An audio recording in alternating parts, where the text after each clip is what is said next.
This pot of flour might not look like much, but it's key to my cooking grind. At level 1 cooking, a pot of flour can be combined with a bowl, bucket, or jug of water to become bread dough. And steps away from the flour spawn, this oven is where I can turn that dough into fresh loaves of bread. Conveniently, the Aldarin Docks also contains a jug of water spawn, a bowl spawn, and the option to buy empty jugs, bowls, and buckets directly from the general store.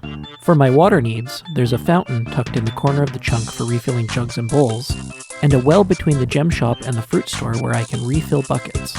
At this point in the account, my coin stack is minimal, so the free jug of water on the second floor of the general store is what I've decided to loot as my culinary weapon of choice.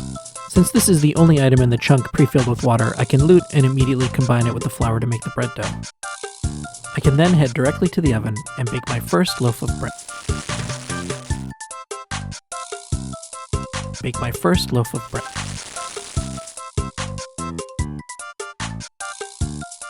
Loaf of bread. So, let's talk about bread cooking chance. At level 1, I have a 46% chance to successfully cook bread, worse odds than a coin flip. Every time I level up, my chances increase about 1.5%, eventually reaching a 75% cook chance at level 20 and a 100% cook chance at level 37, which is 2 levels after I will have swapped to brewing jugs of wine. This, combined with the 60-second spawn timer on the pot of flour, means I need to kill some time while I wait to cook more bread.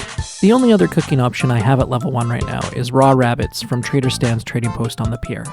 Unfortunately, these are quite pricey at 50 coins each, and the rabbit cooking chance is just over 50%, which means at this early level, it essentially costs me 100 coins for every cooked rabbit. In addition, cooked rabbits only give 30 XP each, while cooked bread gives 40 XP each, for free. So instead, the goal is to focus on refilling the jugs of water and pickpocketing during the 60-second wait timer for a flour respawn. And then on respawn, picking up the flour and hopefully making a loaf of bread. And there's our first loaf of bread. And cooking level 2. And that's back-to-back loaves. But the burnt bread is always lurking.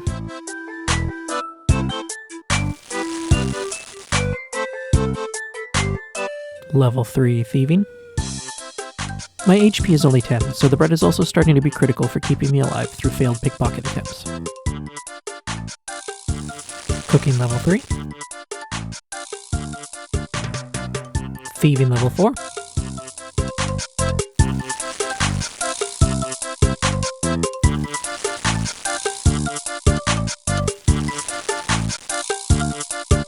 And with level 5 thieving, we're finally starting to make some good progress on the account, so stay tuned for the next episode.